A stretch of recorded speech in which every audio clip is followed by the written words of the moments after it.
નમસ્કાર વિદ્યાર્થી મિત્રો, આપણે ચેપ્ટર 1નો આગળના 2 વિડીયો જોયા. એમાં અસ્થિર કે હંગામી મૂડી ખાતાની પદ્ધતિ જોઈ, એના પછી આપણે સ્થિર મૂડી ખાતાની પદ્ધતિ જોઈ.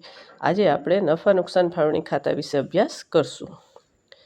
તો નફા નુકસાન ફાળવણી ખાતું એટલે નફા નુકસાન ફાળવણી ખાતું એ ભાગીદારી પેઢીના ભાગીદારો વચ્ચે નફા નુકસાનની વહેંચણી દર્શાવવા માટે તૈયાર કરવામાં આવે છે. તમે 11મા ધોરણમાં નફા નુકસાન ખાતું શીખી ગયા છો. નફા નુકસાન ખાતું છે એનો જ એક ભાગ નફા નુકસાન ફાળવણી ખાતું છે. પણ નફા નુકસાન ખાતામાંથી જે ચોખ્ખી ખોટ કે ચોખ્ખો નફો આવ્યો હોય એમાંથી ભાગીદારોને જે ચૂકવવાનું હોય અને વસૂલ કરવાનું હોય તે વ્યવહારોની બધી એન્ટ્રી છે એ નફા નુકસાન ફાળવણી ખાતામાં આવે.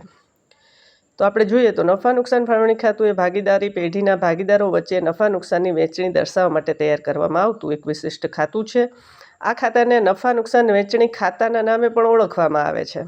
ફાળવણીની બદલે વહેંચણી શબ્દ આપ્યો હોય તો પણ એ નફા નુકસાન ફાળવણી ખાતું જ છે.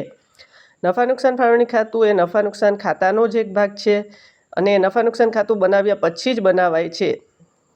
નફા નુકસાન ફાળવણી ખાતું બનાવવું ફરજિયાત નથી. ખાસ સમજો, નફા નુકસાન ખાતું છે એમાં જ નફા નુકસાન ફાળવણીની એન્ટ્રી પણ આપી શકાય. પણ વધારે ભાગીદારો હોય અને વધારે પ્રકારની એન્ટ્રી આવતી હોય તો નફા નુકસાન ફાળવણી ખાતું બનાવી નાખવું વધારે સહેલું પડે. તો નફા નુકસાન ફાળવણી ખાતું છે એની એન્ટ્રી તમે જોશો અને ભાગીદારોના મૂડી ખાતાની એન્ટ્રી જોશો તો તમને ખ્યાલ આવશે કે સામસામી એન્ટ્રી આવે છે. દાખલા તરીકે, ભાગીદારોને પગાર, બોનસ કે મહેનતાણું હોય એ ફાળવણી ખાતામાં ઉધાર થાય અને ભાગીદારના મૂડી ખાતામાં જમા થાય. ચાલુ ખાતાની જમા બાકીનું વ્યાજ હોય એ નફા નુકસાન ફાળવણી ખાતામાં ઉધાર થાય અને મૂડી ખાતામાં જમા થાય. એ જ રીતે જે ભાગીદારોના મૂડી ખાતામાં ઉધાર થાય છે એ નફા નુકસાન ફાળવણી ખાતામાં જમા થાય છે. તો આપણે નફા નુકસાન ફાળવણી ખાતાને જોઈએ તો નફા નુકસાન ખાતેથી જો ચોખ્ખી ખોટ હોય તો ઉધાર સાઈડ આવે અને નફા નુકસાન ખાતેથી જો ચોખ્ખો નફો હોય તો જમા સાઈડ આવે.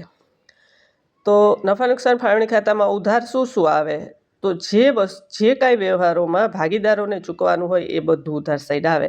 તો મૂડી પર વ્યાજ હોય, ચાલુ ખાતાની જમા બાકી પર વ્યાજ હોય, ભાગીદારોને પગાર, બોનસ, મહેનતાણું, કમિશન, ભાગીદારોને જે કાંઈ આપવાનું હોય એ બધું જ નફા નુકસાન ફાળવણી ખાતે ઉધાર આવે. એ સિવાય શું આવે? તો એ સિવાય કોઈ પણ ફાળવણી કરવાની હોય, દાખલા કે સામાન્ય અનામત ખાતે લઈ જવાનું હોય અથવા બીજી કોઈ અનામત અથવા રાહત ફંડ ગમે XYZ ફાળવણી કરવાની હોય તો એ નફા નુકસાન ફાળવણી ખાતેથી ઉધાર થાય. એ જ રીતે આપણે નફા નુકસાન ફાળવણી ખાતાની જમા સાઈડ જોઈએ તો ભાગીદારો પાસેથી જે કાંઈ વસૂલ કરવાનું છે, ઉપાડ પર વ્યાજ છે, ચાલુ ખાતાને ઉધાર બાકી પર વ્યાજ છે, તો એ બધું જ ફાળવણી ખાતામાં જમા આવે અને ભાગીદારોના મૂડી ખાતામાં ઉધાર આવે. પછી આપણને ખ્યાલ છે જે કાંઈ બાકી આવે એ ભાગીદારોના મૂડી ખાતે લઈ જવાની હોય. જો વહેંચણી પાત્ર ખોટ હોય તો ભાગીદારના મૂડી ખાતે ઉધાર અને નફા નુકસાન ફાળવણી ખાતે જમા. એ જ રીતે જો વહેંચણી પાત્ર નફો આવે તો ભાગીદારોના મૂડી ખાતામાં જમા થાય અને નફા નુકસાન ફાળવણી ખાતામાં ઉધાર થાય. આશા રાખું છું આપને નફા નુકસાન ફાળવણી ખાતું સમજાઈ ગયું હશે. અગાઉ પણ આગળના વિડીયો જોઈને તમે નોટ્સ બનાવી લીધી હશે, તૈયારી કરતા જશો. બને એટલો વિડીયોને શેર કરજો, લાઈક કરજો. તમારા 12મા ધોરણના વિદ્યાર્થી મિત્રો જે કાંઈ હોય એને વિડીયો શેર કરજો. કોમેન્ટ ખાસ લખજો તો મને ખ્યાલ આવે ક્યાં ક્યાં સુધારાને અવકાશ છે.